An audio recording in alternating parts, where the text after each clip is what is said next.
រឿងគុណបុណ្យខ្មោចពោតច្រៃនៅក្នុងភូមិជនបទដាច់ស្រយាលមួយមានកំឡោះម្នាក់ឈ្មោះស៊ីមបានលងស្នេហ៍ជាមួយនឹងក្រមុំម្នាក់ឈ្មោះឌួងនៅឯចុងភូមិកំឡោះស្រុកស្រែម្នាក់នេះតែងតែទៅមករកក្រមុំឌួងជានិច្ចមិនថាពេលយប់ឬពេលថ្ងៃទេឲ្យតែនឹកចង់ទៅគេទៅភ្លាមយប់មួយជាយប់ថ្ងៃ15កើតដែលចាស់បុរាណលោកតែងតែនិយាយគ្នាថាយប់លេងខ្មោចប៉ុន្តែទោះជាលេងខ្មោចលេងព្រាយអីក៏ដោយក៏កំឡោះស៊ីមមិនចាប់អារម្មណ៍ដែររឿងដែលគេចាប់អារម្មណ៍គឺជានាងឌួងសង្សារបណ្ដូលចិត្តស្រស់ស្អាតតែម្នាក់គត់យប់នោះក្រោយពីងូតទឹកងូតភក់ហូបបាយហូបទឹករួចហើយនីកំឡោះស៊ីមរៀបចំខ្លួនចេញពីផ្ទះតម្រង់ទៅកាន់ផ្ទះស្រីស្រស់បណ្ដូលចិត្តនៅចុងភូមិចម្ងាយប្រហែលជាង2គីឡូម៉ែត្របង្កប់ដោយក្តីរំភើបថានឹងបានជួបនាងក្នុងរាត្រីខែភ្លឺដ៏ត្រកាលនេះជាមិនខានមុនពេលចេញដំណើរស៊ីមបានយកអាវុធតាមរបៀបអ្នកស្រែចម្ការទៅជាប់ខ្លួនផងដែរនោះគឺដាវ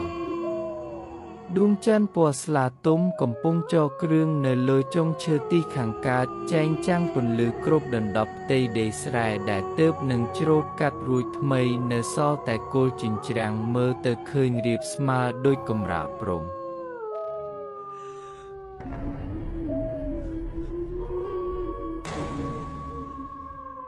នីស៊ីមដើរស្ទង់តាមផ្លូវរទេះកាត់វាលស្រែដៃឆ្វេងកាន់ដាវដៃស្ដាំត្បៀតបារីជក់ចោលពន្លឺក្រហមព្រាបផ្សែងផូរយ៉ាងមានសេចក្តីសុខដើរទៅបានពាក់កណ្ដាលផ្លូវគេអាចមើលឃើញដំបូលផ្ទះរបស់នាងក្រមុំឌួងស្ទង់ដោយសារពន្លឺព្រះច័ន្ទ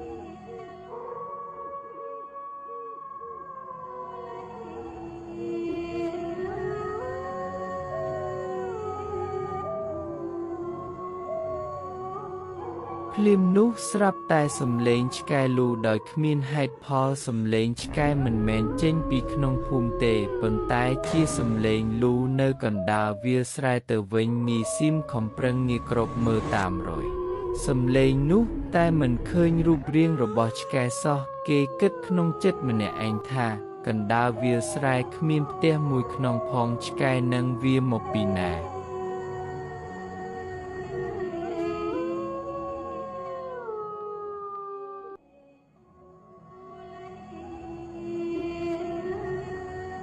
ប្រសិនបើអ្នកខ្លះវិញប្រហែលជាត្រូវប្រើរោមប៉ះសក់ព្រាតទៅហើយព្រោះគេតែងតែនិយាយថាឆ្កែវាលូព្រោះឃើញខ្មោចប៉ុន្តែនេះជានីស៊ីមគេជាកំឡោះមិនមែនចេះខ្លាចមនុស្សឬខ្មោចព្រាយបិសាចអីទេជើងពីររបស់គេនៅតែបន្តបោះជំហានទៅជារឿយនៅមិនប៉ុន្មានទៀតទេនឹងដល់ផ្ទះនាងឌួងហើយឆ្កែចង់លូឲ្យវាលូស្រេចតែវាទៅដើរទៅទៀតមិនទាន់បានប៉ុន្មានជំហានផងនីស៊ីមក៏បានឃើញរាងស្ទង់របស់នរណាម្នាក់អង្គុយបែរខ្នងឲ្យនៅលើដង្គត់ឈើក្បែរផ្លូវរទេះនីទាញដាវចេញពីស្រោមយ៉ាងរហ័សតាមសញ្ជេញាណក្នុងការប្រយ័ត្នលួនដោយគិតក្នុងចិត្តថានរណាគេមកអង្គុយហាលខ្យល់ហាលសន្សើមទស្សនាដួងច័ន្ទអីកណ្ដាលវាលស្រែយ៉ាងនេះ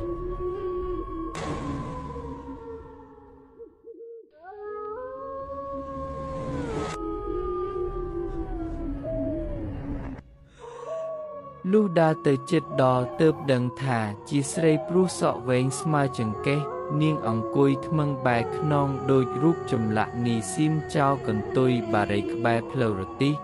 យកកែងជើងជន់ពន្លត់កំទេចភ្លើងហើយបញ្ចេញសំឡេងក្រហមមុននឹងសួរថា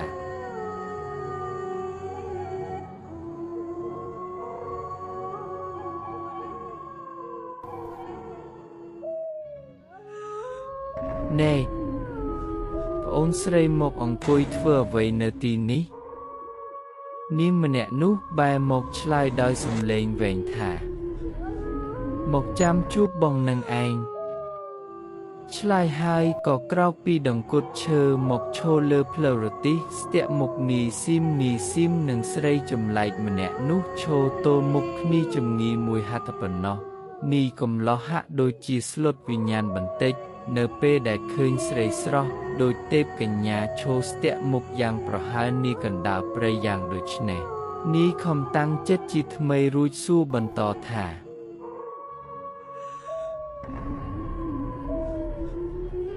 ណែប្អូនស្រីនាងប្រាប់ថានាងមករងចាំជួបខ្ញុំតើចាំជួបខ្ញុំធ្វើអ្វីនាងជានរណាមកពីណាខ្ញុំមិនដែលស្គាល់នាងទេក្រមុំយាមវិការបោះដៃមកចំពីមុខនាយស៊ីមហើយថាសុំបារីមួយដើមសិនសឹមយើងប្រាប់នាយស៊ីមគិតក្នុងចិត្តស្រីនេះជាស្អីមកពីណាដែរនាយមើលមុខនាងបណ្ដាលដៃរាវលូកយកកញ្ចប់បារីចេញពីហោប៉ៅបណ្ដាលរួចដកមួយដើមហុចទៅឲ្យនាងទទួលយកដាក់បៀមក្នុងមាត់រួចហើយបក់ដៃធ្វើជាសញ្ញាឲ្យនាយកំឡោះអុជបារីឲ្យ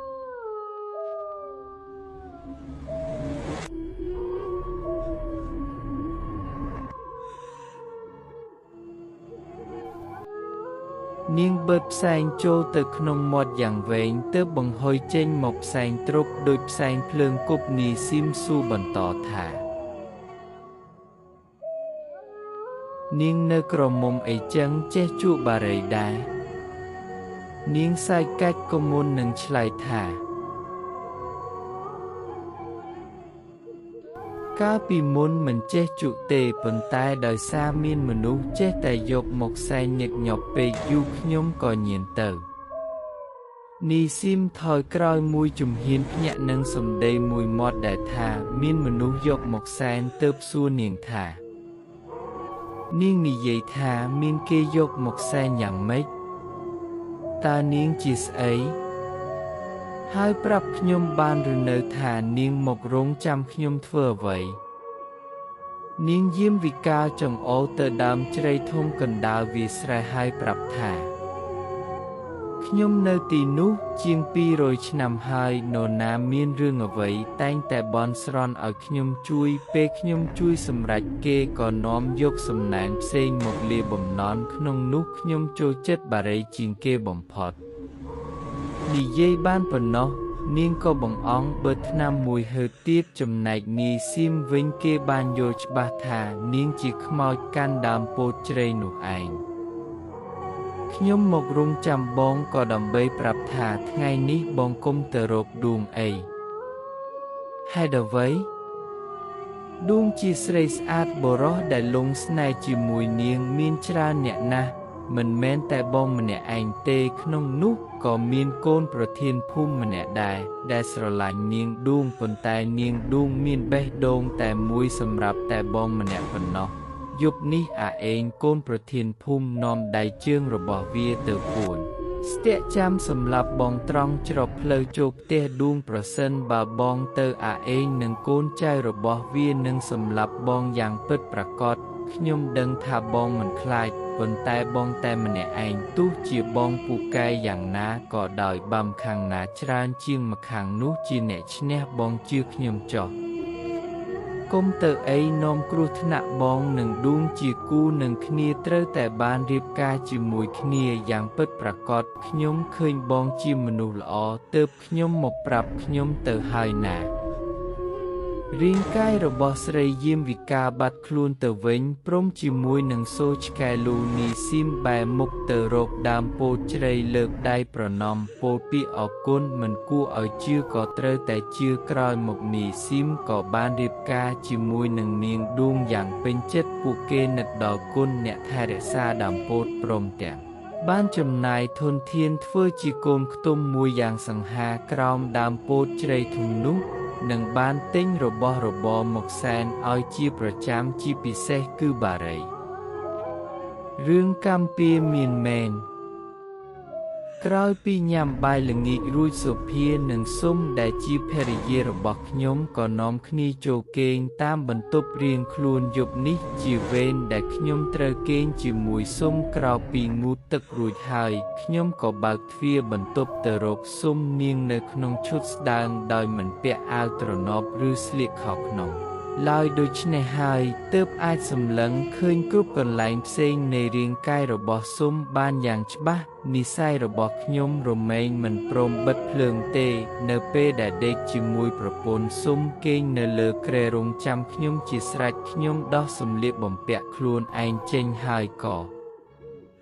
ងាកមកដោះសម្លៀកបំពាក់ដ៏ស្តើងរបស់ស៊ុំទៀតរាងកាយរបស់យើងទាំងពីរនាក់ពេលនេះទេចេះទាំងគូខ្ញុំប្រើក្រសែភ្នែកសម្លឹងទៅតាមទីផ្សេងរបស់ស៊ុំនាងដេកបិទភ្នែកដកដង្ហើមធំប្រៀបដូចជាកំពុងកើតអារម្មណ៍ឡើងមកហើយខ្ញុំថាប់ជញ្ជក់ទៅពាសពេញរាងកាយរបស់នាងយ៉ាងគួរឲ្យជាប់ចិត្តដិតអារម្មណ៍ជាពិសេសកន្លែងដែលខ្ញុំពេញចិត្តជាងគេគឺដោះទាំងគូដ៏ធំរបស់នាងធ្ងួយធ្ងរគួរឲ្យពេញចិត្តនៅពេលដែលដល់ចំណុចកំពូលម្ដងព្រឹកនេះនាងត្រូវទៅផ្សារចំណែកសុភានៅរៀបចំផ្ទះបណ្ដែគួរឲ្យចម្លែកថ្ងៃនេះទៅផ្សារយូរណាស់អត់ព្រមត្រឡប់មកវិញខ្ញុំតាមទៅរកក៏មិនឃើញមិនដឹងជានាងទៅណានៅពេលកំពុងធ្វើការស្រាប់តែមានស្ត្រីចំណាស់ម្នាក់មកប្រាប់ថាអាថនបានបបួលនាងស៊ុំប្រពន្ធរបស់ឯងទៅជាមួយគ្នាហើយពិតមែនឬខ្ញុំបញ្ជាក់ទៅស្ត្រីចំណាស់វិញ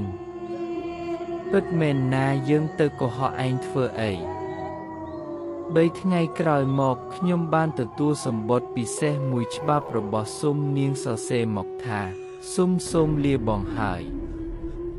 អូនមិនហ៊ានមកជួបបងស៊ុំលាដោយផ្ទាល់ទេអភ័យទោសឲ្យស៊ុំផងចុះអូនរត់តាមបងថននេះក៏ព្រោះគាត់ថានឹងស្រឡាញ់អូនអស់មួយជីវិតទើបអូនប្រថុយទៅខ្ញុំអានសម្បត្តិចប់ក៏ហុចទៅឲ្យសុភាអានបន្តសុភាអានហើយក៏សួរខ្ញុំថាបងខឹងនឹងស៊ុំទេបងមិនខឹងទេ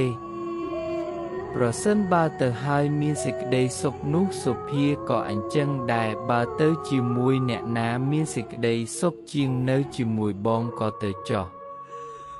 សុភាមិនទៅណាចោលបងទេព្រោះសុភាស្រឡាញ់បងសុភាព្រមធ្វើជាប្រពន្ធរបស់បងតែម្នាក់គត់ល្អណាស់កំពូលស្នេហ៍បង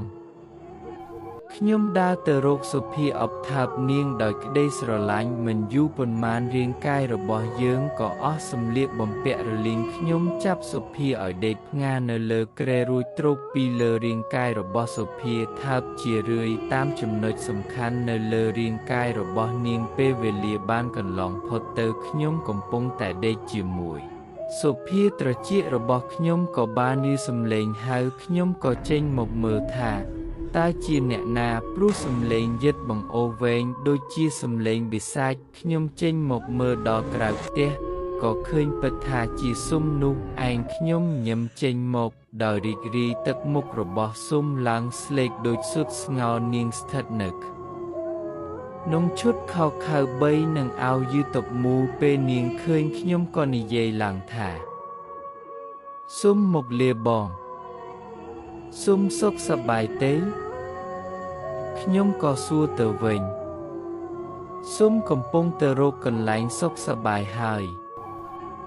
ស៊ុំស្លាប់ហើយណាបងអាថនវិយកស៊ុំទៅលក់ឲ្យមេបនបញ្ជាឲ្យស៊ុំលក់ខ្លួនស៊ុំទ្រាំមិនបានក៏ចង់សម្លាប់ខ្លួនទៅនេះមានន័យថាស៊ុំជាខ្មោចឬ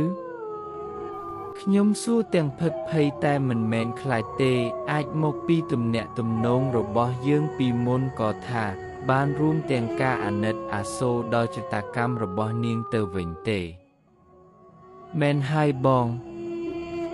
ស៊ុំទៅសិនហើយណាបងរាងកាយរបស់ស៊ុំក៏បាត់ទៅខ្ញុំចូលទៅក្នុងផ្ទះហៅសុភានិយាយរឿងការពីអំបញ្ញមិញនេះឲ្យស្ដាប់សុភាដល់ថ្នាក់ទឹកភ្នែកអូរហាមព្រោះនឹកអាណិតអាសូរដល់នាងស៊ុំព្រឹកស្អែកឡើងខ្ញុំទិញសារព័ត៌មានមកអានស្រាប់តែឃើញមានដំណឹងអំពីស៊ុំដែលត្រូវគេនាំខ្លួនទៅលក់ឲ្យមេបន្ទីបំផុតក៏ចង់សម្លាប់ខ្លួនពេលវេលាបានកន្លងផុតទៅប៉ុន្មានថ្ងៃក្រោយមកក៏ឮដំណឹងមកថាអាថននិងមេបនដែលប៉ូលីសឃ ឃុំឃាំងទប់នោះត្រូវបានស្លាប់នៅក្នុងបន្ទប់ទាំងពីរនាក់តាមការស្រាវជ្រាវអំពីការស្លាប់នេះបង្ហាញថាអ្នកស្លាប់បានស្លាប់ដោយត្រូវគេច្របាច់ខ្ញុំជឿជាក់ថាប្រាកដជាខ្មោចរបស់ស៊ុំទៅសងសឹកអ្នកទាំងពីរនោះវិញក្នុងការចាប់បង្ខំនាងឲ្យលួចខ្លួនរឿងវិញ្ញាណស្រីផ្កាមាស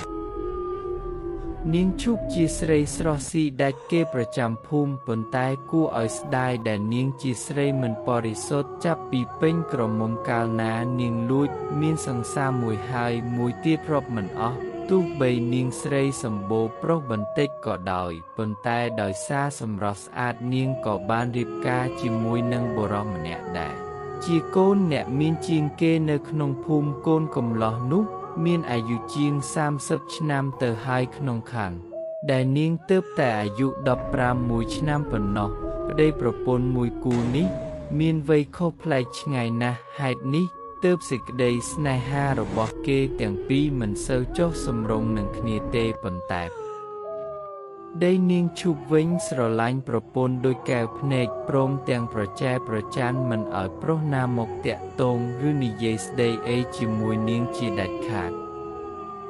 ក្រោយពីយាបការមិនបានប៉ុន្មានគេក៏បានសង់ផ្ទះមួយយ៉ាងធំដែលប្រើសុទ្ធសឹងតែឈើម៉ៃសាក់ដោយសារតែនាងរៀបការនៅអាយុក្មេងខ្ចីពេកទើប4-5 ឆ្នាំក្រោយមកជីវិតគ្រួសារដែលមិនចុះសម្រុងនឹងគ្នាតាំងពីដំបូងមកនោះក៏កាន់តែប្រះឆាខ្លាំងទៅព្រោះនាងឈូកคล้ายទៅជាស្រីចេះដើរលេងចោលផ្ទះ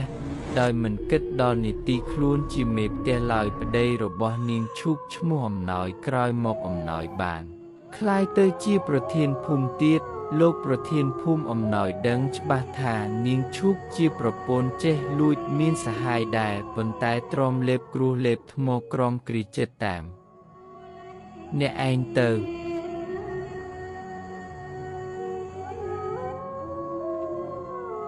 នៅថ្ងៃណាមួយពេលនាងដើរលេងធុញណាយហើយនាងនឹកបដូរកាយបដូរចិត្តព្រមងាកមកនៅក្នុងរង្វង់ដៃរបស់ប្តីដូចដើមវិញជាមិនខាន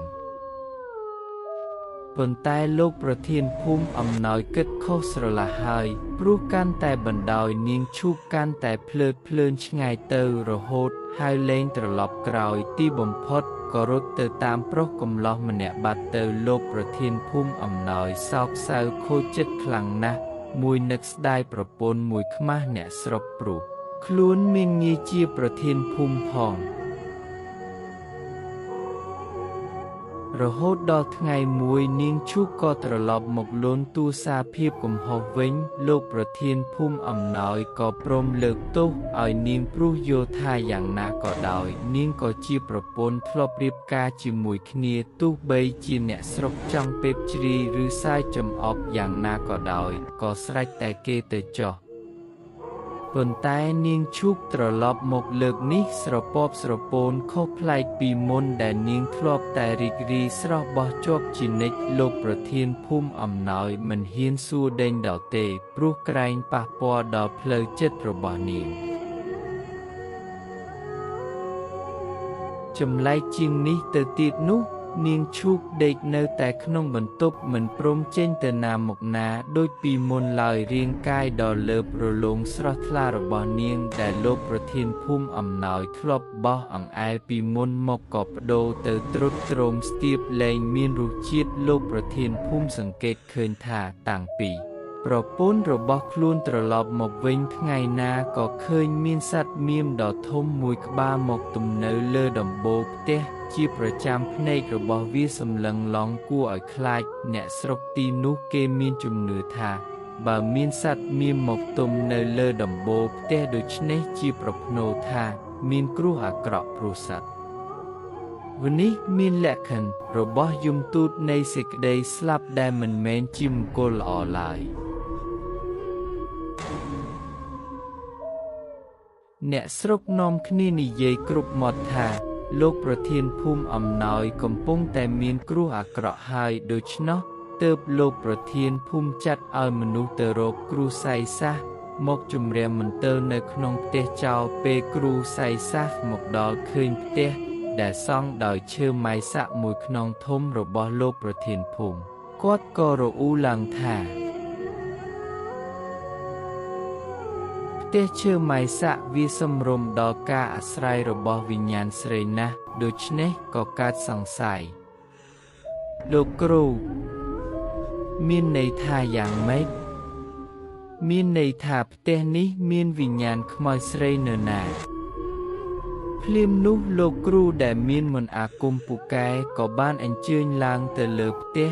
និងចូលទៅបន្ទប់គេងរបស់នាងឈូកដែលកំពុងតែសំងំដេកប្រៀបដូចមនុស្សឈឺគ្រាន់តែគ្រូសៃសាសនិងលោកប្រធានភូមិអំណោយចូលមកដល់ភ្លាមនាងឈូកក៏ងាកមកមើលអ្នកទាំងពីរសន្សឹមកែវភ្នែករបស់នាងសម្លឹងថ្លែងនៅពេលជួបមុខគ្រូសៃសាសបញ្ជាក់ពីអាការតក់ស្លុតយ៉ាងខ្លាំងឯងជាគ្រូខ្មោចមែនទេអាកញ្ចាស់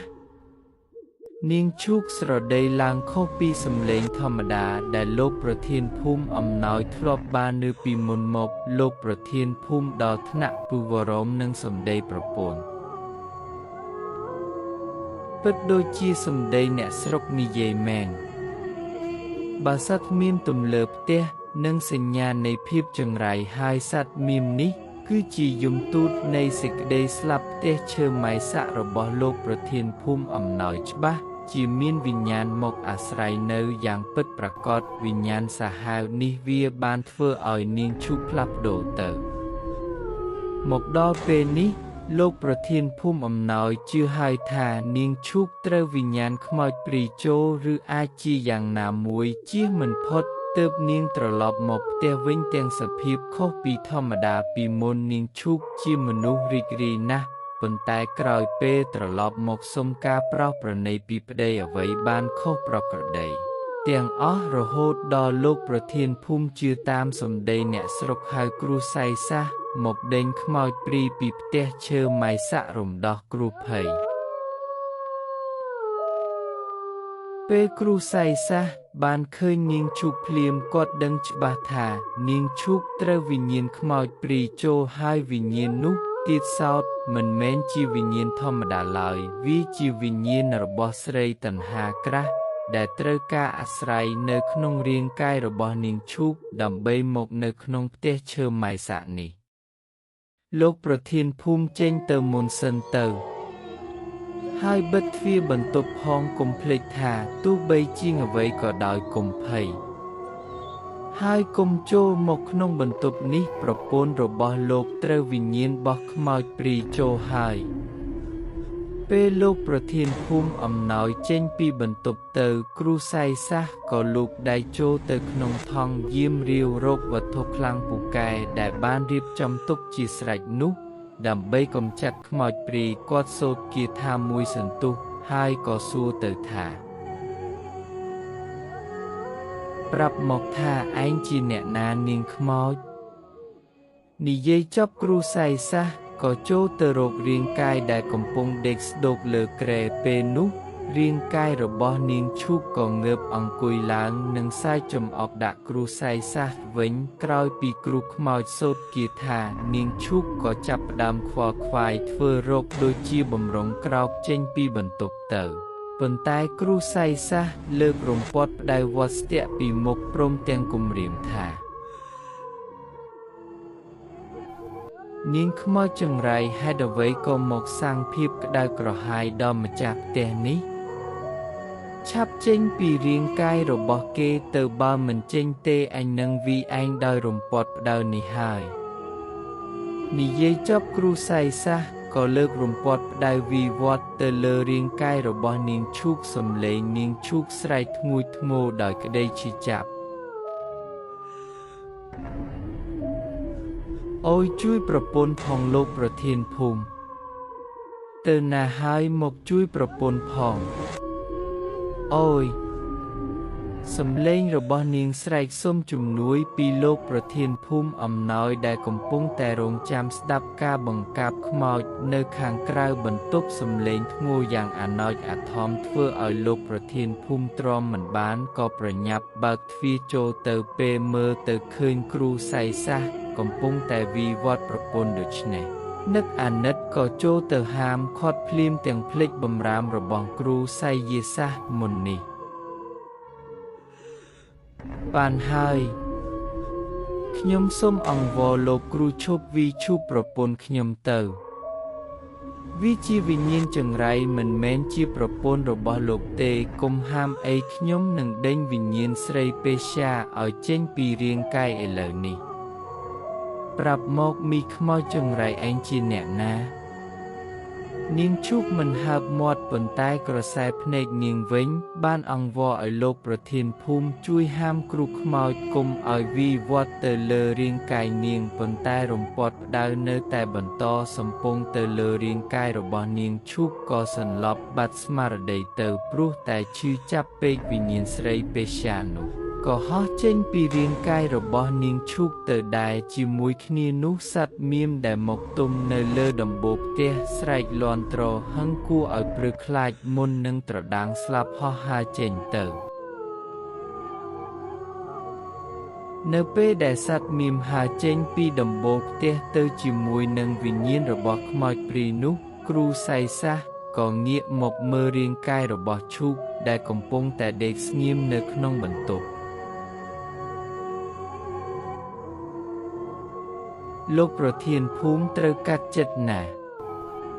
ព្រោះប្រពន្ធរបស់លោកនាងលែងជាមនុស្សហើយប៉ុន្តែនាងអាចធ្វើចលនាបានក៏ព្រោះតែមានវិញ្ញាណស្រីពេស្យាមកអាស្រ័យតែប៉ុណ្ណោះ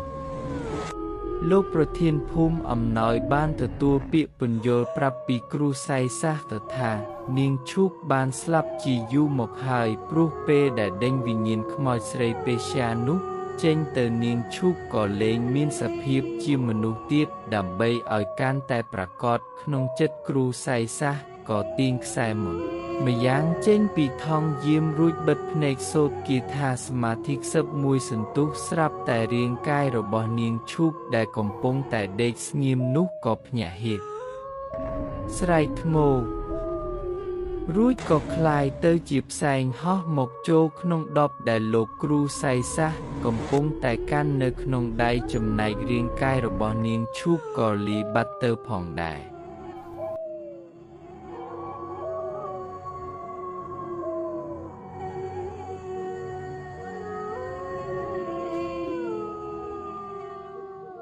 រឿងភ្នាល់គ្នារឿងខ្មោចមានក្មេង4 5នាក់ជាសិស្សលោកនៅវត្តមួយដែលពេញទៅដោយកន្លែងកប់ខ្មោចដែលត្រូវយកទៅកប់ទីនោះមានទាំងឈឺស្លាប់ចាស់ស្លាប់និងស្លាប់តែហោងដែលធ្វើឲ្យសិស្សលោកខ្លះខ្លាចមិនហ៊ានចេញពីវត្តទេនៅពេលយប់ប៉ុន្តែមានក្មេងវត្ត3ឬ4នាក់ផ្សេងទៀតដែលមិនខ្លាចខ្មោចតែងតែប្រកែកគ្នាជាមួយក្មេងវត្តខ្លាចថាតើខ្មោចមានមែនឬក៏អត់អ្នកដែលខ្លាចខ្មោចនិយាយថាប្រកាសជាមានចំណែកឯក្មេងវត្តដែលមិនខ្លាចខ្មោចប្រឆាំងវិញថាខ្មោចវាគ្មានទេនៅលើលោកនេះក្មេងវត្តទាំងអស់នោះតែងនាំគ្នាជែកតែពីរឿងមានខ្មោចនិងអត់ខ្មោចរាល់ថ្ងៃរហូតដល់ពួកគេមិនអស់ចិត្តរៀងខ្លួនក៏កើតគំនិតមួយចង់ពិសោធន៍រកការពិតក្នុងការពិសោធន៍នោះពួកគេក៏មានភ្នាល់ដាក់លុយថែមទៀតផងគឺថាប្រសិនបើខាងណាចាញ់ត្រូវអស់លុយម្នាក់ 1000 រៀល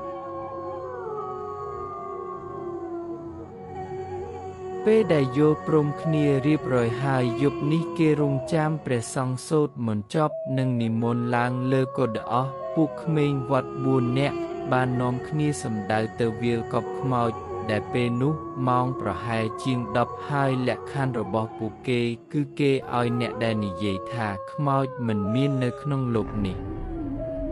យកដុំថ្មក្រវែងទៅលើភ្នូកខ្មោចហើយត្រូវស្រែកថាខ្មោចឲ្យនៅឯណាចេញមកវើយ រួចហើយឲ្យឈរបែរខ្នងដាក់ភ្នូខ្មោចចំណែកឯ3នាក់ទៀតក៏ស្រែកឡើងព្រមគ្នាថាអេខ្មោចងាប់ខ្មោចតែហោងចេញមកវើយអាក្បាលចេញមកវើយក្រោយពីស្រែករួចហើយអ្នកទាំង3ត្រូវរត់ទៅវត្តវិញទុកឲ្យអ្នកមិនខ្លាចខ្មោចនៅម្នាក់ឯង10នាទីគេធ្វើដូច្នេះ3ថ្ងៃលុះដល់ថ្ងៃទី3គឺជាថ្ងៃសីល15កើតអ្នកទាំង4ក៏មកធ្វើពិធីរបស់ពួកគេដូចសពមួយដងតែយប់នេះអ្នកដែលក្រវែងដុំថ្មគប់ភ្នូខ្មោចត្រូវឈរនៅទីនោះឲ្យយូរបន្តិចចំណែក3នាក់ទៀតរត់ទៅវត្តរងចាំលទ្ធផលពេលក្មេងវត្តចិត្តហ៊ានបង្កចំនួនជាមួយខ្មោចមកដល់ភ្នូខ្មោចហើយក៏សម្លឹងរកមើលដុំថ្មរួចចាប់ក្រវែងទៅលើភ្នូខ្មោចស្រែកថាខ្មោចអើយ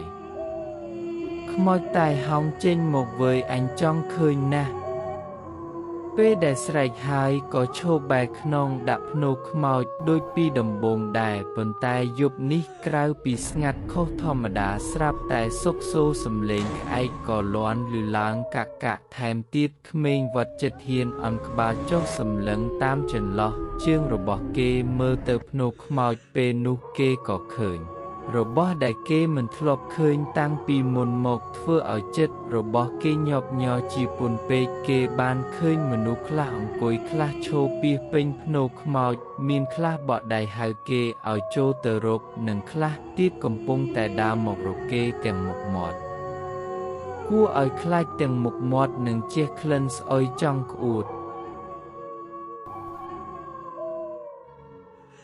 ដល់ពេលនេះក្មេងវត្តចិត្តក្លាហានដឹងភ្លាមថាអ្វីដែលវាបានឃើញពេលនេះគឺគ្មានស្អីក្រៅពីឃឹមដាក់ស្រកអោទេ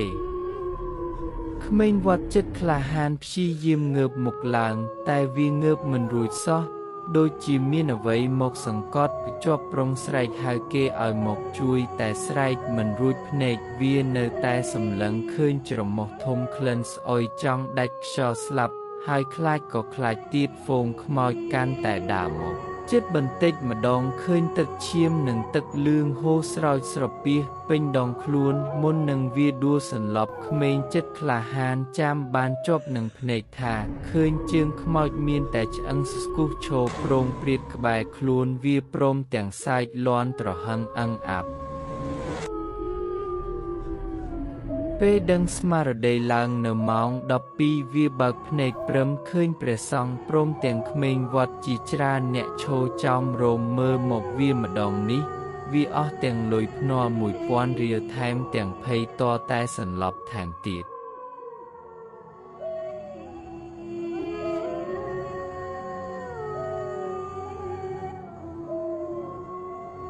រឿងខ្មោចម្ដាយនិងកូន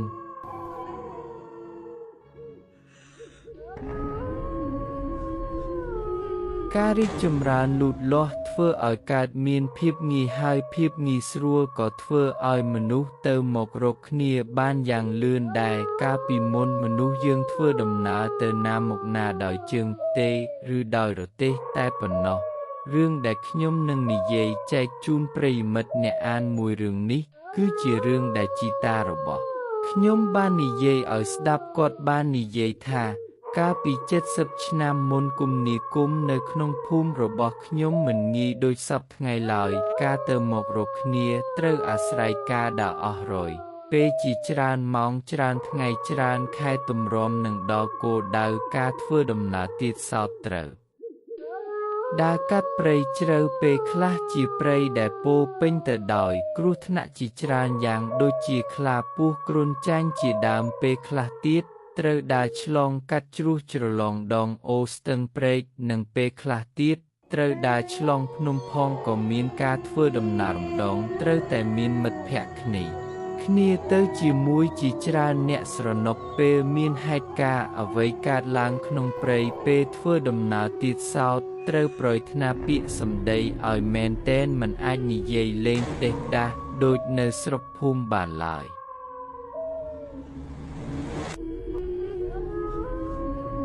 មានសម័យថ្ងៃមួយនោះ លោកតារបស់ខ្ញុំគាត់នាំបងប្អូនកូនក្មួយមួយចំនួនទៅលេងស្រុកឪពុកគាត់ដែលនៅឆ្ងាយពីគ្នាឆ្លងខេត្តឆ្លងឃុំជាច្រើនយប់ទើបទៅដល់ក្រោយមានគម្រោងត្រឹមត្រូវហើយគាត់ក៏បបួលគ្នាបានចំនួន5នាក់ដែលជាបងប្អូនកូនក្មួយរបស់គាត់រួមមានអ៊ំដេតអ៊ំដាំអ៊ំស្រីរំដួលនិងអាតូក្មួយគាត់អាតូជាក្មេងវាជំទង់អាយុ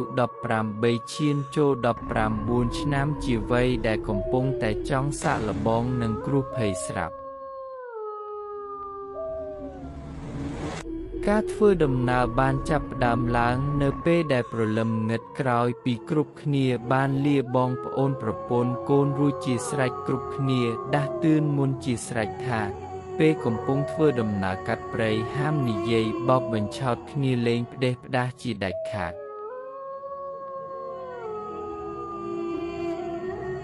ការធ្វើដំណើរកាន់តែឆ្ងាយទៅរាប់សិបគីឡូម៉ែត្ររហូតអស់រយ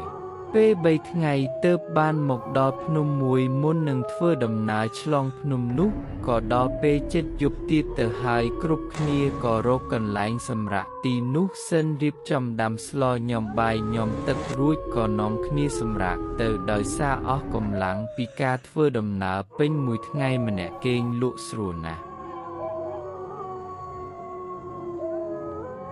ពេលយប់ជ្រៅអាកាសធាតុចាប់ផ្ដើមត្រជាក់អ៊ំស្រីរំដួលគាត់ភ្ញាក់ឡើងយកគល់អុសទៅគូនៅក្នុងភ្នក់ភ្លើងបន្ថែមដើម្បីទប់ទល់នឹងអាកាសធាតុត្រជាក់នៅពេលដែលអ៊ំរំដួលកំពុងយកអុសគោដាក់ក្នុងគំនរភ្លើងនោះគាត់បានសម្លឹងទៅឃើញដើមឈើមួយដើមធំដែលនៅមិនឆ្ងាយពីកន្លែងសម្រាកប៉ុន្មានបានជាគាត់សម្លឹងមើលទៅដើមឈើមួយដើមនោះក៏ព្រោះតែគាត់បានឮសំឡេងម្ដាយនិងកូន2នាក់រត់លេងនៅជុំវិញដើមឈើធំនោះអ៊ំស្រីក្រវីក្បាលព្រោះតែមិនចង់ជឿនឹងភ្នែកខ្លួនឯងប៉ុន្តែនៅពេលដែលគាត់ងាកទៅមើលម្ដងទៀតស្រាប់តែបាត់មនុស្សអស់នៅសល់តែដើមឈើស្ងាត់ជ្រាបអ៊ំស្រីរំដួលគាត់មិនបានគិតអ្វីច្រើនទៀតទេគិតត្រឹមតែថាអ្វីដែលគាត់បានឃើញបានយូរនោះគឺជារឿងមិនដែលកើតឡើងដល់មនុស្សធ្វើដំណើរក្នុងព្រៃគឺជារឿងធម្មតាក្រោយពីបំពប់ភ្លើងរួចរាល់ហើយអ៊ំស្រីរំដួលក៏ចូលទៅគេងកន្លែងដើមវិញព្រឹកឡើងគ្រប់គ្នាលុបមុខមាត់ញ៉ាំអាហារពេលព្រឹកដោយមានម្ហូបមាន់ព្រៃដុតដែលអាតូរកមកបានដោយប្រើជំពាមកៅស៊ូព្រោះកាលពីជំនាន់នោះសត្វព្រៃគ្រប់មុខនៅសម្បូរក្រាស់ក្រែលណាស់ក្រោយពីញ៉ាំបាយរួចក៏នាំគ្នាធ្វើដំណើរបន្តទៅទៀតនៅពេលកំពុងធ្វើដំណើរអ៊ំស្រីរំដួលជាអ្នកនៅពីក្រោយគេបំផុតគាត់តែងតែបានឮសំឡេងមនុស្សដើរតាមពីក្រោយខ្នងជានិច្ចបន្ទាប់ពីបានឃើញម្ដាយនិងកូនកាលពីយប់មិញពេលជិតដល់ភូមិមេឃក៏ងឹតល្មមម្នាក់ក៏រូតរះដើម្បីឲ្យដល់ភូមិឆាប់នៅពេលនោះដែលរឿងដែលនឹកស្មានមិនដល់ក៏កើតឡើងគ្រប់គ្នាបានឃើញស្ត្រីនិងកូនតូចអង្គុយនៅនឹងកណ្ដាលផ្លូវបែរខ្នងមកឲ្យព្រមទាំងមានក្លិនស្អុយគ្រប់នៅបរិវេណនោះផងភ្លាមនោះស្ត្រីម្នាក់នោះក៏សន្សឹមងាកមុខមកព្រះជាម្ចាស់ឲ្យមុខមាត់របស់ស្ត្រីនិងក្មេងនោះមានទឹកលឿងនិងខ្ទុះហូរចេញមកតាមផ្ទៃមុខគួរឲ្យខ្លាចនិងគួរឲ្យខ្ពើមជាទីបំផុតគ្រប់គ្នាមិនបានគិតច្រើនក៏ដាក់មេប្រូចចេញពីកន្លែងនោះតាមវិធីក្បាលអ្នកណាសក់អ្នកនោះអត់មានអ្នកណាជួយអ្នកណាឡើយរត់អស់មួយសន្ទុះធំក៏បានទៅដល់វត្តមួយក្នុងភូមិក្រោយពីសម្រាកបាត់ហត់ហើយព្រះសង្ឃបាននិយាយឲ្យស្ដាប់ថាស្ត្រីនិងកូននោះគឺជាខ្មោចដែលត្រូវគេសម្លាប់បន្ទាប់ពីការចាប់រំលោភរួចកាលពីអាទិត្យមុននេះក្រោយមកពួកគាត់ក៏ថ្វាយបង្គំលាព្រះសង្ឃធ្វើដំណើរបន្តទៅកាន់ផ្ទះញាតិមិត្តបងប្អូនដែលបែកគ្នាអស់រយពេលរាប់សិបឆ្នាំដោយក្តីនឹករលឹក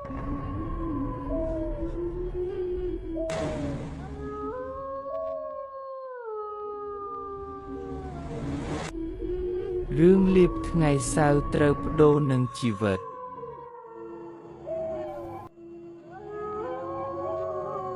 នេះស្លឹកជាមនុស្សគ្រាន់បើម្នាក់ក្នុងភូមិដែលគេឯងស្គាល់គ្រប់គ្នាគ្មានចន្លោះឡើយគេធ្លាប់ឆ្លងកាត់ការបួសរៀនអស់រយពេល3វស្សាជាទំនៀមទម្លាប់របស់សាសនាព្រះពុទ្ធដើម្បីសងគុណឪពុកម្ដាយមុននឹងរៀបចំរកគូស្រករប្រពន្ធគេជានារីម្នាក់មានរូបសម្រស់ស្អាតបើប្រៀបធៀបនឹងស្រីក្នុងភូមិក្បែរនោះចាប់តាំងពីមានភរិយាមកនីស្លឹកឧស្សាហ៍ធ្វើការងារធ្ងន់ស្រាលគ្រប់បែបយ៉ាងគ្មានថ្ងៃណាឃើញនីស្លឹកដើរឥតប្រយោជន៍នោះឡើយអ្នកស្រុកភូមិនាំគ្នាស្ងាយសរសើរមិនដាច់ពីមាត់ដែលគេខិតខំមិនចេះនឿយហត់ថ្ងៃនេះគេមកពីណាមិនដឹងដើរកាត់មុខផ្ទះតាជាមក្នុងដំណើរស្ទើររត់ស្ទើរដើរដែលជាទម្លាប់អេចុះឯងមកពីណាដូចជាប្រញាប់ប្រញ័រម្លេះចៅស្លឹកអូបាទមកពីស្រែហេឧស្សាហ៍ដូចជាឯងនេះមិនយូរទេប្រកាសជាធ្វើអ្នកមានប្រចាំភូមិជាមិនខានអរគុណលោកតាអូនណែលោកតានៅផ្ទះតែម្នាក់ឯងទេថ្ងៃនេះនៅតែម្នាក់ឯងទេអាជីទៅណាហើយបានជាបណ្ដោយឲ្យលោកតានៅចាំផ្ទះតែម្នាក់ឯងអីចឹងអាជីទៅភ្នំពេញប៉ុន្មានថ្ងៃហើយក្រែងអាជីជាខ្លាចនឹងឯងវាទៅភ្នំពេញមិនបានប្រាប់ឯងទេឬអត់ទេលោកតាមិនគួរទេខានឃើញមុខវាច្រើនថ្ងៃហើយនេះស្លឹកនិយាយបណ្ដាទម្លាក់គូតអង្គុយលើគ្រែបណ្ដាបំណងជែកលេងជាមួយតាជាមួយផ្លែតសិនព្រោះខានឈៀងមកលេងយូរហើយពេលណាបានសន្ទនាជាមួយនឹងតាជាម្ដងគេហាក់ដូចជាកក់ក្ដៅណាស់ព្រោះដូចជាមានប្រយោជន៍ច្រើនយ៉ាងហោចណាស់ក៏បានដឹងពីប្រវត្តិខ្លះដែរមនុស្សជំនាន់គេមិនបានដឹងមកពីមុនមិនថាអ្នកណាបើដើរទៅមកឆ្លងកាត់មុខផ្ទះតាជាមតែងតែឈៀងចូលលេងឬយ៉ាងហោចណាស់ក៏ស្រែកសួរសុខទុក្ខពីចំងាយដែរគ្រប់គ្នាចាត់ទុកតាជាមជាម្លប់ពោតស្លឹកក្រាស់ប្រចាំភូមិក្រោយពីសន្ទនាគ្នាអស់រយពេលយូរសំគួរតាជាមអន់សម្លឹងមើលមុខនីស្លឹកយ៉ាងពិនិត្យពិច័យប្រៀបដូចជាកំពុងស្វែងរកអ្វីម្យ៉ាងបន្ទាប់មកតាជាមប្រាប់រឿងមួយដល់នីស្លឹកធ្វើឲ្យនីស្លឹកមានភាពរីករាយញឹមញែមខុសពីធម្មតាមិនឲ្យនីស្លឹកញឹមម្ដេចនឹងកើតបើតាជាមប្រាប់ថាបើតាមមើលទៅឯងជាមនុស្សម្នាក់កំពុងតែមានជោគលាភខាងមាសប្រាក់ធំដុំផងវើយតាជាមនិយាយចប់ក៏ទុកអត្ថន័យចោលមួយសន្ទុះមុននឹងគាត់និយាយជាប្រយោគបន្តទៅទៀតថាប៉ុន្តែស្លឹកអើយវាជាជោគលាភគួរឲ្យខ្លាចផងគួរឲ្យខ្លាចយ៉ាងម៉េចទៅលោកតាជោគលាភនោះធំដុំមែនប៉ុន្តែបើបានមកដល់ឯងពេលណាក៏មានន័យថាឯងត្រូវតែបាត់បង់របស់អ្វីម្យ៉ាងទៅវិញដែលប្រសិនបើឯងមិនចង់ទទួលយកជោគលាភសេចក្តីទុក្ខនោះក៏មិនបានមកដល់ឯងដែរប៉ុន្តែថាជោគលាភជាដុំកំភួននោះសំដៅដល់ជោគលាភខាងផ្នែកណាទៅលោកតាគឺជោគលាភនឹងបានទទួលប្រាក់ខ្លាយជាអ្នកមាននោះឯងបើអីចឹងល្អហើយលោកតាខ្ញុំចង់ឲ្យថ្ងៃនោះវាមកដល់ខ្លាំងណាស់តែវាគួរឲ្យខ្លាចមែនបុរាណលោកថានឹងមានទុក្ខព្រោះលាភហេតុនេះអ្នកខ្លះព្រមឲ្យនៅក្រចុះប្រសើរជាងមានទ្រព្យទាំងរងទុក្ខដូច្នេះខ្ញុំមានជីវិតរស់នៅនេះក៏ព្រោះត្រូវការមានទ្រព្យស្ដុកស្ដំដែរប្រសិនបើខ្ញុំមានមែននោះមិនដឹងជាយ៉ាងណាទេមិនពិតទេជើស្លឹកពេលដល់ថ្ងៃនោះឯងអាចមានគំនិតផ្សេងទៅវិញក៏ថាបានកុំភ្លេចវាជាលាភទុកណា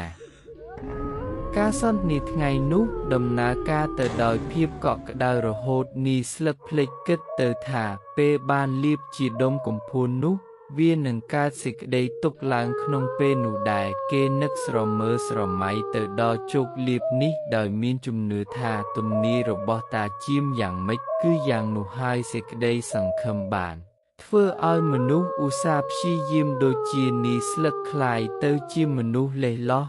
ទោះបីជាទៅស្រែចម្ការក៏មិនយកចិត្តទុកដាក់នឹងធ្វើការងារដែរគេរងចាំឲ្យថ្ងៃនោះមកដល់ភ្លាមទាន់ចិត្តទេទង្វើនិងអាកប្បកិរិយារបស់នីស្លឹកបានធ្វើឲ្យនាងក្លិនជា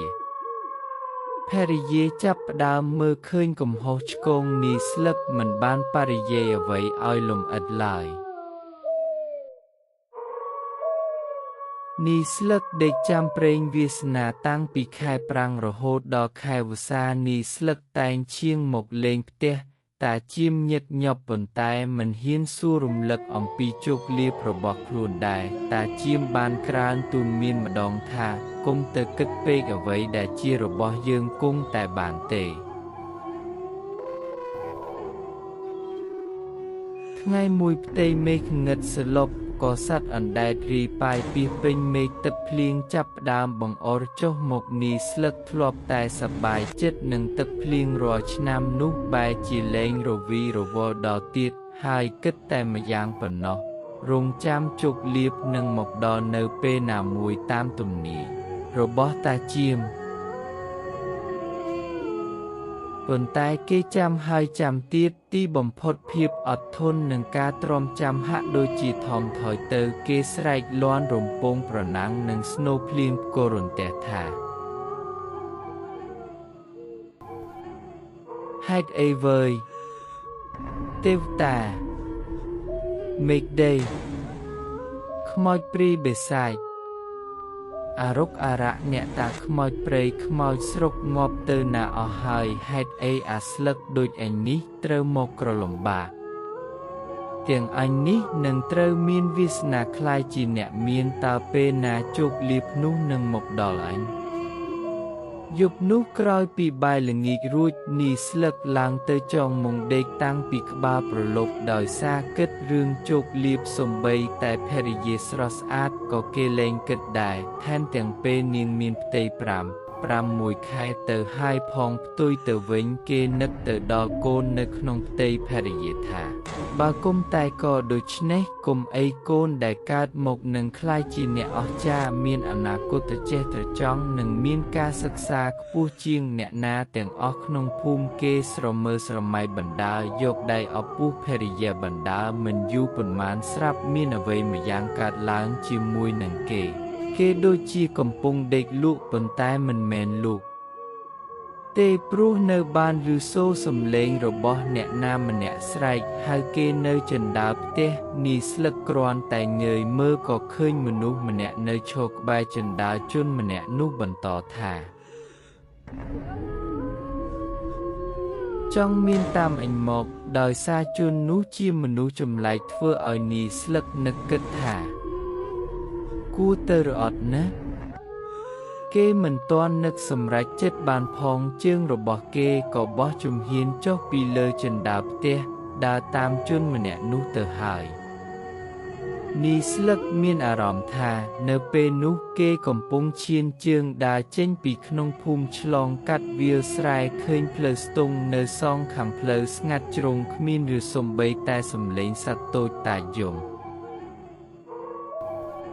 នីស្លឹកដើរតាមពីក្រោយមនុស្សប្លែកមុខឃើញក្នុងព្រាភ្លាមនោះគេឃើញដើមឈើធំខ្ពស់មួយដើមនិងមានផ្ទះចាស់បុរាណមួយខ្នងដែលសង់ទុកតាំងពីយូរណាស់មកហើយមើលទៅអ្នកនាំផ្លូវនិងនាំមកកាន់ផ្ទះនោះគេពិនិត្យមើលស្ថានភាពទៅមកទើបដឹងថាផ្លូវនេះសង់លើដីស្រែរបស់ខ្លួនទេតើគេតាំងថានឹងសួរម្ចាស់ផ្ទះនេះមើលហេតុអ្វីមកសង់ផ្ទះនៅទីនេះតើអ្នកណាអនុញ្ញាតគេបំរុងឈានជើងឡើងជណ្ដើរផ្ទះនោះស្រាប់តែសំឡេងមនុស្សមានអំណាចម្នាក់ស្រែកគំហបពីលើផ្ទះមកថា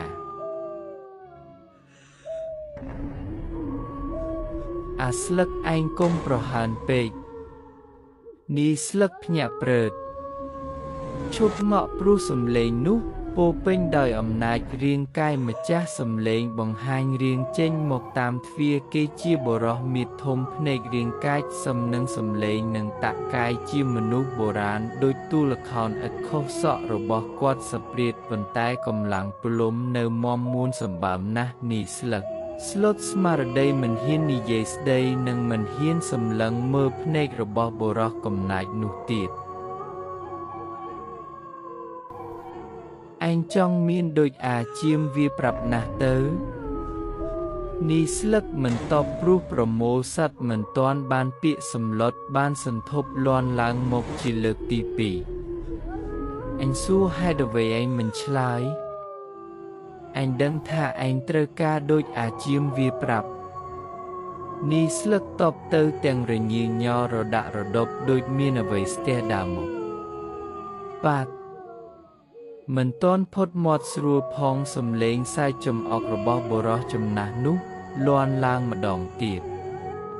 បានប្រសិនបើឯងចង់មានអញឲ្យលេខឆ្នោតឯងយកទៅចាក់ប៉ុន្តែមានលក្ខខណ្ឌមួយគឺមានគេសុំវត្ថុជាទីស្រឡាញ់របស់ឯងម្យ៉ាងសម្រាប់ជាការដោះដូរនៅពេលដែលឯងត្រូវឆ្នោតហើយនិយាយចប់បុរសចំណាស់នោះក៏ប្រាប់តួលេខឲ្យនីស្លឹកនឹងក្រោយមកក៏ពុំដឹងថាត្រឡប់មកផ្ទះវិញតាមរបៀបណាស្រាប់តែភ្ញាក់ឡើងចំពេលនាងក្លិនក្រោកឡើងមកដំណើរគ្នាដែរនីស្លឹកយកដៃចាប់ភរិយាជាប់និងនិយាយអំពីសុបិននោះឲ្យស្ដាប់មិនទាន់ចប់សេចក្តីត្រឹមត្រូវផងភរិយាស្រស់ក្មេងរបស់គេព្រើរមខ្ញាក់ព្រោះរឿងខ្មោចព្រាយអីនោះមិនមែនជារឿងសប្បាយទេសម្រាប់ស្ត្រីដូចជានាងដោយក្តីគោរពចំពោះតាជាមព្រឹកឡើងនីស្លឹកក៏យកសុបិននោះទៅនិយាយឲ្យតាជាមស្ដាប់តាជាមដល់ថ្នាក់ស្ទុះចេញពីគ្រែរួចសួរថាសុបិននៅពេលណាពេលដឹងថាជាសុបិនទីភ្លឺចំយប់ថ្ងៃសៅរ៍តាជាមដល់ថ្នាក់បើកភ្នែកធំប្រាប់ថាអាស្លឹកអាយបុរាណលោកជឿខ្លាំងណាស់ថាយប់ថ្ងៃសៅរ៍វាត្រូវជាមួយនឹងខ្លួនរបស់អ្នកសុបិនទោះបីជាអាក្រក់ល្អក្តីគឺជារឿងពិតទាំងអស់តាជាមបកស្រាយសុបិនចប់នីស្លឹកបង្ហាញស្នាមញញឹមចេញមកដោយក្តីត្រេកអរនីស្លឹកអង្គុយរងចាំហើយរងចាំទៀតរងចាំលេខឆ្នោតចេញទ្រព្យសម្បត្តិមានទាំងប៉ុន្មានដែលអាចលក់បានគេលក់ទាំងអស់ប្រមូលយកលុយចាក់លេខឆ្នោតដែលបានទទួលពីការសុបិនទីបំផុតថ្ងៃចេញលេខឆ្នោតបានមកដល់គេអង្គុយដាក់ត្រចៀកស្ទើរដល់វិទ្យុរងចាំស្ដាប់លទ្ធផលសំបីតែអ្នកជិតខាងក្នុងភូមិក៏ផ្អើលឈប់ធ្វើការមកអង្គុយចាំស្ដាប់នឹងគេដែរមិនយូរប៉ុន្មាននេះស្លឹកលោតកញ្ឆេងព្រមទាំងស្រែកខ្លាំងថាអញត្រូវឆ្នោតហើយអញត្រូវឆ្នោតហើយវើយអញមានហើយអញលែងក្រហើយអ្នកជិតខាងមួយចំនួនត្រេកអរជួយលោតនិងស្រែកបន្តតាមនីស្លឹកអរលោតស្ទើរខ្ទេចស្មៅមុខផ្ទះទៅហើយប៉ុន្តែបែរជាមិនឃើញភរិយារបស់គេចេញមកជួយត្រេកអរសោះមួយសន្ទុះធំទើបគេនឹកឃើញថាភរិយារបស់គេមិនស្រួលខ្លួនតាំងពីព្រឹកនីស្លឹកទៅលើផ្ទះបំណងប្រាប់ដំណឹងល្អនេះដល់ភរិយាគេលូកដៃទៅប៉ះរាងកាយរបស់ភរិយាធ្នមប៉ុន្តែគេស្ទើរតែកន្ត្រាក់ដៃចេញមកវិញព្រោះរាងកាយរបស់ភរិយាត្រជាក់ស្រេបដូចគ្មានឈាមរត់គេខំប្រឹងតាំងស្មារតីចាប់រាងកាយភរិយាពេញទំហឹងម្ដងទៀតម្ដងនេះបេះដូងរបស់គេធ្លាក់ក្តុកអារម្មណ៍ស្ទើរមិននៅនឹងខ្លួនពេលយកដៃម្ខាងទៅដាក់ក្បែរច្រមុះភរិយានីស្លឹករន្ធត់ចិត្តយ៉ាងខ្លាំងព្រោះច្រមុះភរិយាលែងមានដង្ហើមចេញចូលទៅហើយនីស្រែកខ្លាំងម្ដងទៀតម្ដងនេះមិនមែនស្រែកសប្បាយទៀតទេគឺស្រែកយំ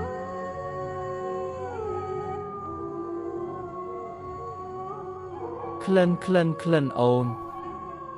គេស្រែកយំដូចកូនក្មេងយំមិនបានរបស់ត្រូវចិត្តសំឡេងយំនៅពេលនេះគ្ គ្មានអ្នកស្រុកអ្នកភូមិណាម្នាក់ទេព្រោះខ្យល់ព្យុះកំពុងតែសម្ដែងរឹតធ្ងន់ធ្ងរដែរក៏ស្ងប់ស្ងាត់ទៅវិញនីស្លឹកត្រឡប់ជាបានឮសំឡេងហឹសបន្លឺចេញមកពីទីឆ្ងាយប្រៀបដូចជា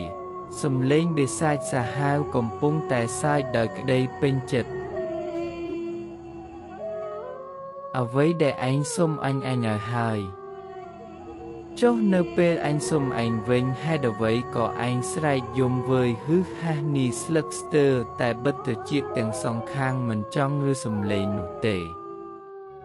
នីស្លឹកសម្លឹងមើលទៅមេឃឃើញដុំពុកមានរាងជាមនុស្សចាស់ដូចមនុស្សម្នាក់ដែលគេបានឃើញនៅក្នុងសុបិនកាលពីរាត្រីថ្ងៃសៅរ៍បិសាចនោះបានផ្ដាច់ជីវិតភរិយាសម្លាញ់របស់គេមើលចុះនាងស្លាប់ទៅទាំងបិទភ្នែកមិនជិតមានចេញឈាមមកតាមមាត់តាមច្រមុះមិនដឹងថានាងវេទនា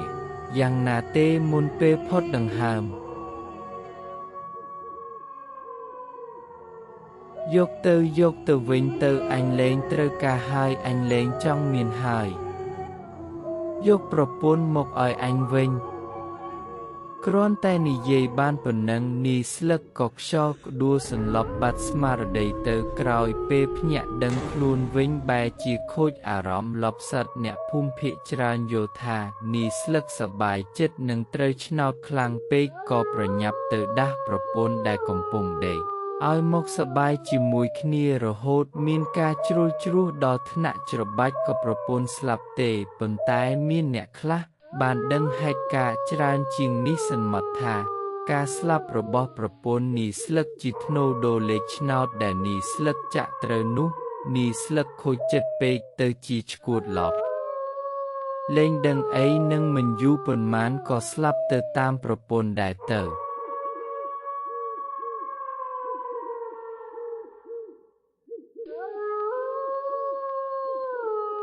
រឿងខ្មោចតាយហោងនៅវត្តថ្មី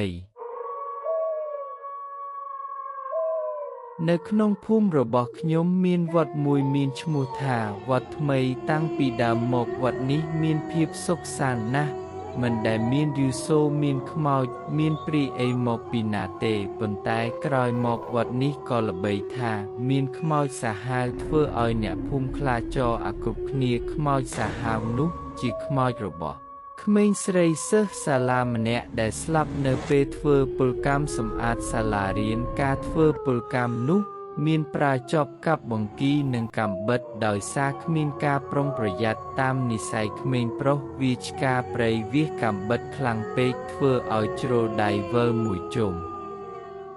ខ្លួនចៃដន្យកុមារីម្នាក់កំពុងតែសែងស្មៅមួយបង្អីជាមួយមិត្តភក្តិម្នាក់ទៀតមកដល់ចំកន្លែងកាំបិតដែលវាសទៅនោះជាហេតុបណ្ដាលឲ្យចំរបស់នាងដាច់ធ្លាក់ដល់ដីចំណែកដងខ្លួនរបស់នាងរត់ក្រឡឹងវិលវល់ម្ដុំនោះមុននឹងទៅជំពប់ជើងដួលនៅចម្ងាយប្រហែល10ម៉ែត្រពីក្បាលវត្តថ្មីคล้ายទៅជាទីកប់ខ្មោចម្នាក់ទៀតក្នុងចំណោមសពរាប់រយដែលមានទាំងស្លាប់ធម្មតានិងស្លាប់តែហោងដូចជាខ្មោចកុមារីម្នាក់នេះជាដើមប៉ុន្តែពីមុនមកមិនធ្លាប់កើតមានរឿងរ៉ាវចម្លែកអ្វីទេទើបតែក្រោយពេលយកខ្មោចកុមារីនេះទៅកប់ស្រាប់តែបង្កឲ្យមានភាពខ្លាចរអាពេញភូមិជាពិសេសអ្នកនៅក្បែរវត្តក្រោយពីធ្វើពិធីបំពេញកុសលគម្រប់7ថ្ងៃរួចហើយអាចារ្យនៅវត្តបានឃើញភ្នូររបស់កុមារីនោះប្រេះបែករហូតមើលឃើញមឈូសអាចារ្យប្រញាប់ទៅហៅសេកលោកមកជួសជុលវិញយ៉ាងប្រញាប់ប៉ុន្តែមិនបានប៉ុន្មានផងក៏មានអ្នកភូមិមកឃើញស្នាមប្រេះបែកនោះដដែលរួចក៏នាំទៅនិយាយពីមាត់មួយទៅមាត់មួយថាខ្មោចតាយហោងរបស់កុមារីនេះសាហាវណាស់សាហាវរហូតប្រេះភ្នូរ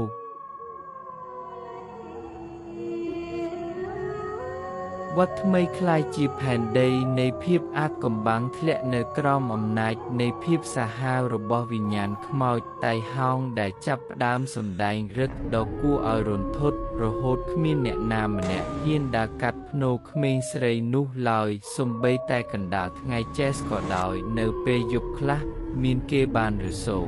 មឈូសខ្មោចរបស់នាងរំដំគុកគៈអ្នកខ្លះ ទៀបបានឃើញរូបកុមារីគ្មានក្បាលដើរទៅមកជុំវិញសាលាចំណែកអ្នកខ្លះបានជួបធ្ងន់ធ្ងរជាងនេះទៅទៀតគឺឃើញនាងដើរញ៉ឹងក្បាលរបស់ខ្លួននៅតាមផ្លូវក្បែរសាលារៀនធ្វើឲ្យអ្នកភូមិលែងហ៊ានដើរតាមផ្លូវនោះអស់ប៉ុន្តែទោះជាយ៉ាងណាក៏ដោយក៏ពួកគេមិនអាចគេចផុតពីការតាមបន្លាចរបស់ខ្មោចតែហោងនោះបានដែរនាងទៅឈរបន្លាចពូម្នាក់អាយុ50ឆ្នាំដែលផ្ទះគាត់នៅក្បែរវត្តជាងគេខ្មោចនាងបានទៅឈរយូរក្បាលរេរានៅនឹងរបងផ្ទះរបស់គាត់ធ្វើឲ្យគាត់បិទទ្វារបិទបង្អួចចូលគេងទូភួយទាំងក្តៅស្អុះធ្លាក់ញើសជោកខ្លួនពេញមួយយប់ព្រឹកស្អែកឡើងគាត់ប្រវេប្រវាដើរនិយាយប្រាប់គេឯងទាំងស្លេកមុខស្លេកមាត់សំឡេងនៅញ័រថា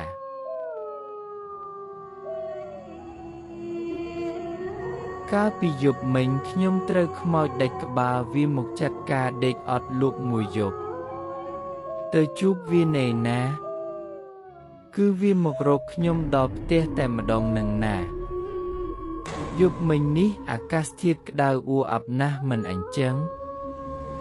នៅវេលាប្រហែលជាម៉ោង11-12យប់ខ្ញុំក្តៅស្អុះពេករហូតទ្រាំមិនបានក៏ឡើងទៅបើកបង្អួចឲ្យខ្យល់វាចូលតែតាមការពិតនោះខ្ញុំមិនចង់បើកទេព្រោះដឹងស្រាប់ហើយថាខ្ញុំជាមនុស្សខ្លាចខ្មោចថ្នាក់ណាគ្រាន់តែបើកបង្អួចខ្វាក់ចោលភ្នែកចេញទៅក្រៅបន្តិចក៏ស្រាប់តែឃើញវាយ៉ាងពេញភ្នែកតើឃើញវាធ្វើយ៉ាងម៉េច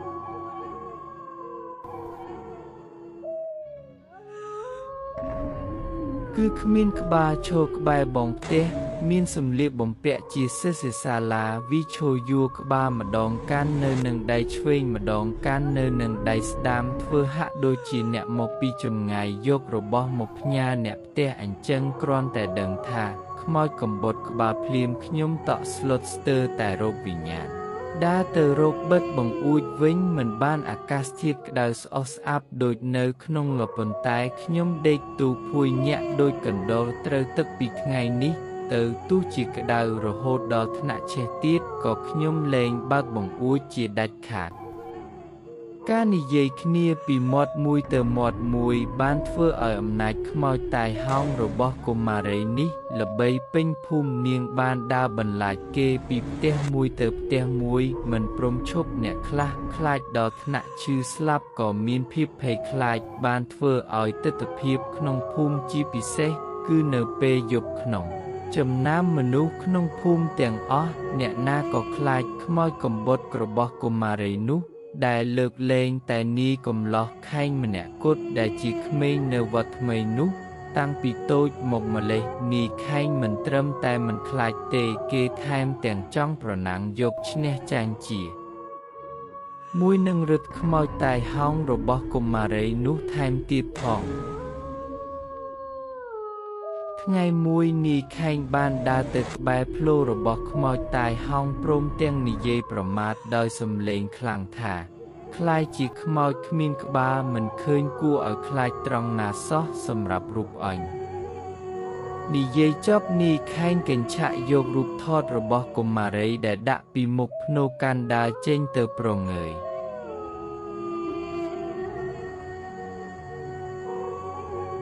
នីខែងកាន់យកទៅអួតគេឯងពេញវត្តមុននឹងយកទៅបង្ហាញអ្នកនៅក្នុងភូមិទៀតប្រជាជនក្នុងភូមិនាំគ្នាដេញឲ្យនីខែងយករូបថតនោះទៅទុកកន្លែងដើមវិញព្រោះគេកំពុងតែខ្លាចវិញ្ញាណរបស់នាងគ្រប់គ្នា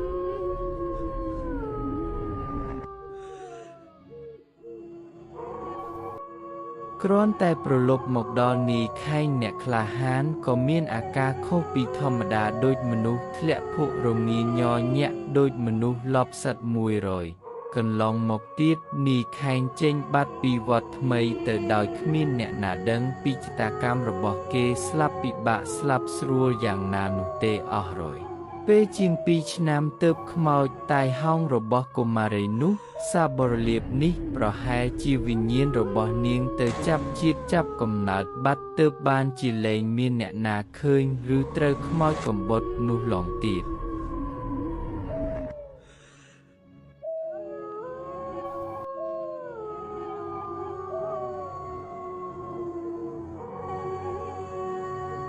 រឿងវិញ្ញាណ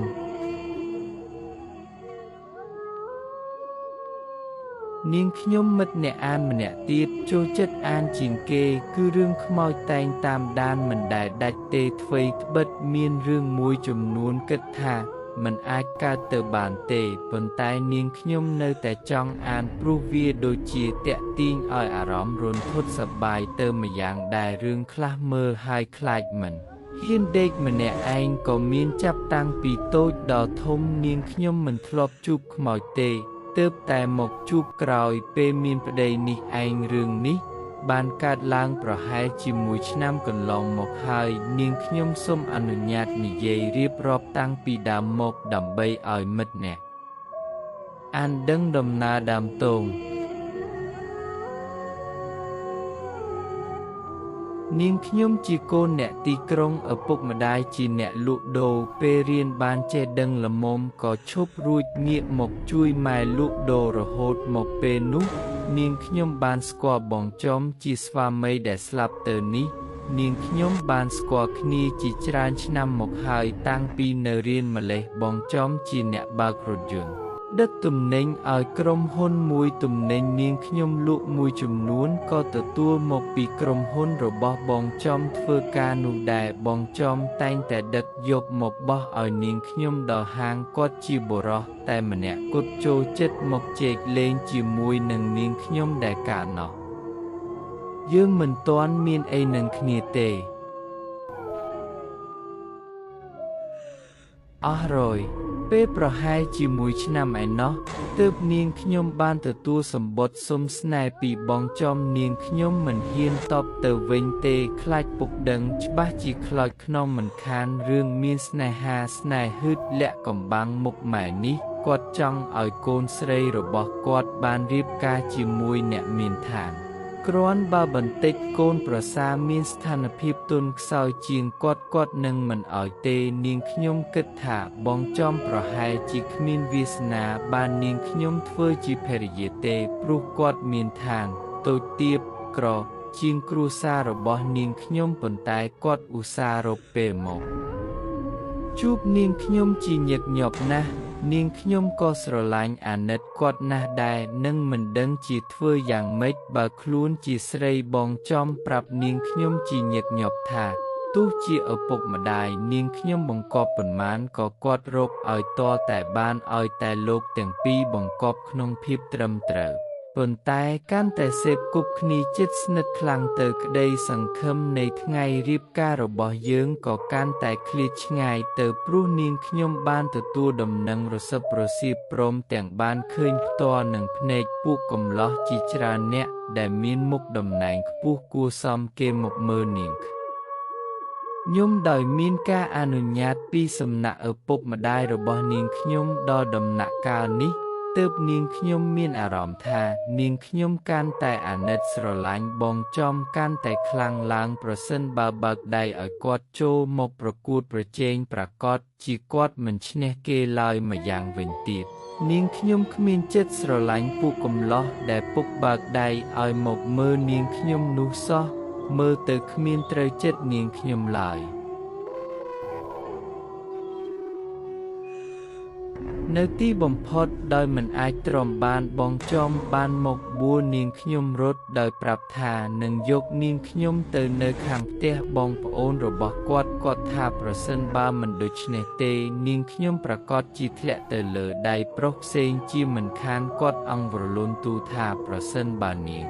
ខ្ញុំអាណិតស្រឡាញ់គាត់ពិតមែនសូមឲ្យនាងខ្ញុំរត់ទៅតាមគាត់នឹងចិញ្ចឹមបីបាច់ថែរក្សានាងខ្ញុំឲ្យល្អបំផុតរួចហើយចាំត្រឡប់មកសូមខមាទោសឪពុកម្ដាយរបស់នាងខ្ញុំវិញដោយសេចក្តីស្នេហានិងយល់ថាអាចទប់ចិត្តបានទើបនាងខ្ញុំសម្រេចចិត្តរត់ទៅអាស្រ័យនៅជាមួយនឹងញាតិមិត្តបងប្អូនរបស់គាត់មិនបានប៉ុន្មានបងរបស់បងចំបានចែកផ្ទះតូចមួយឲ្យពួកយើងនៅស៊ីដេកជាមួយគ្នាតែពីរនាក់យើងរស់នៅជាមួយគ្នាមានសេចក្តីសុខណាស់គាត់ថ្នាក់ថ្នមនាងខ្ញុំដោយពាក្យសន្យាមែនពេលរៀបចេញទៅធ្វើការម្ដងគាត់ហាមនាងខ្ញុំ មិនឲ្យចេញទៅក្រៅឆ្ងាយឡើយខ្លាចមានគេឃើញនឹងយកទៅប្រាប់ឪពុកម្ដាយនាងខ្ញុំ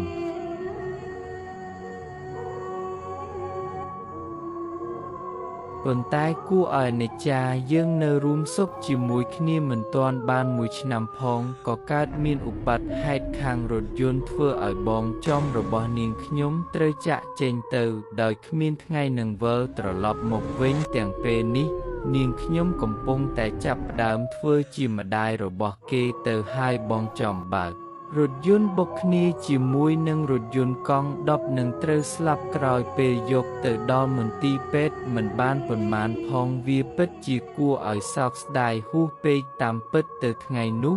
ត្រូវវេនគាត់សម្រាកទៅហើយប៉ុន្តែចៃដន្យអ្នកបើកបរវេននោះផឹកស្រាស្រវឹងបើករថយន្តទលែងការទើបអ្នកគ្រប់គ្រងឲ្យបុគ្គលិកតាមមកហៅបងចំដល់ផ្ទះឲ្យទៅបើករថយន្តជំនួសពេលនោះយើងកំពុងតែរៀបចំខ្លួនចូលគេងទៅហើយពេលដឹងថានឹងត្រូវធ្វើការទៀតគាត់ក៏សុខចិត្តទៅទាំងគ្រវីក្បាលមុនគាត់ចេញទៅបានផ្ដាំនាងខ្ញុំថាបងទៅហើយណាមើលបិទទ្វារបិទបង្អួចផងផ្ដាំរួចគាត់ទាញអាវយឺតពាក់បណ្ដាដើរចេញទៅបណ្ដាគួរឲ្យអាណិតនាងខ្ញុំបិទទ្វារបិទបង្អួចចូលគេងទាំងលក់ភ្ញាក់ព្រោះនឹកបារម្ភដល់ប្តី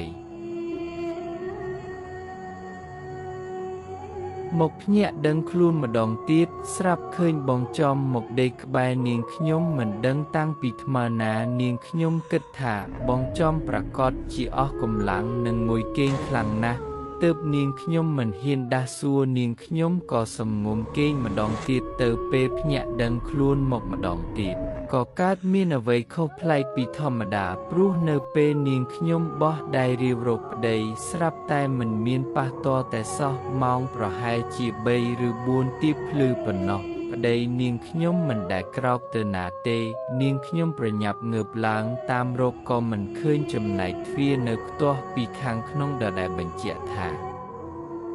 គាត់មិនអាចចេញទៅក្រៅបានទេនាងខ្ញុំឆ្ងល់ណាស់ហេតុអីក៏រកមិនឃើញ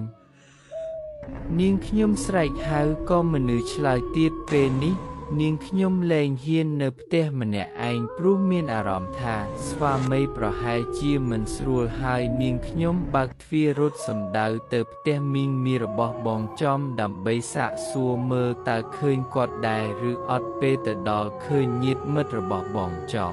ជាច្រើនអ្នកកំពុងមានអាការតក់ស្លុតសំឡេងនរណាម្នាក់បានសួរមកនាងខ្ញុំថា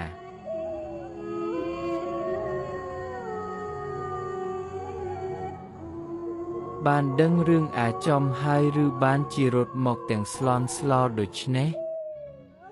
នាងខ្ញុំសួរបកទៅពួកគេវិញថាដឹងរឿងអីមានឃើញបងចំទេយប់មិញត្រឡប់មកពីបើកឡានវិញបានដេកក្បែរនាងខ្ញុំទៀតផងប៉ុន្តែពេលនេះមិនដឹងជាបាត់ទៅណា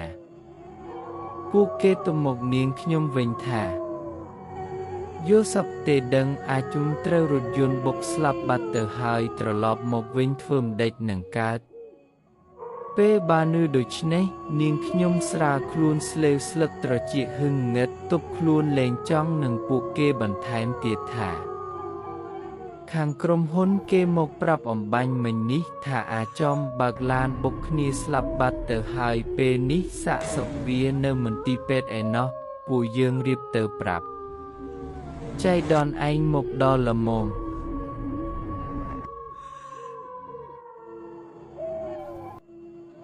នាងខ្ញុំស្ដាប់ឬតែប៉ុណ្ណោះក៏សន្លប់បាត់ស្មារតីទៅពេលភ្ញាក់ដឹងខ្លួនមកវិញភ្លឺចេះទៅហើយនាងខ្ញុំនឹកដល់ហេតុការណ៍ដែលនាងខ្ញុំបានឃើញកាលពីយប់មិញនោះគឺជាវិញ្ញាណស្វាមីរបស់នាងខ្ញុំពិតប្រាកដមុននឹងស្លាប់គាត់ប្រាកដជាបារម្ភនឹងនាងខ្ញុំណាស់ទៅពេលដាច់ខ្យល់ពឹបទៅវិញ្ញាណរបស់គាត់មករកនាងខ្ញុំភ្លាមរឿងបងចំដែលលូនចូលដេកជាមួយនឹងនាងខ្ញុំនោះប្រាកដជាមិនអាចទៅកើតទេព្រោះទ្វារសុទ្ធតែខ្ទាស់ពីខាងក្នុងទាំងអស់គ្មានអ្វីសង្ស័យឡើយព្រោះមានតែខ្មោចឬវិញ្ញាណទេទើបអាចចូលមកបានទ ទោះបីជាដឹងថាជីវិតមនុស្សយើងមិនទៀងក៏ដោយនាងខ្ញុំនៅតែសោកសៅស្ដាយស្រណោះប្តីណាស់ព្រោះកាត់ជាមនុស្សល្អនិងជាអ្នកផ្ដល់កំណើតឲ្យកូននៅក្នុងផ្ទៃរបស់នាងខ្ញុំផងនាងខ្ញុំអាណិតកូនខ្លាំងណាស់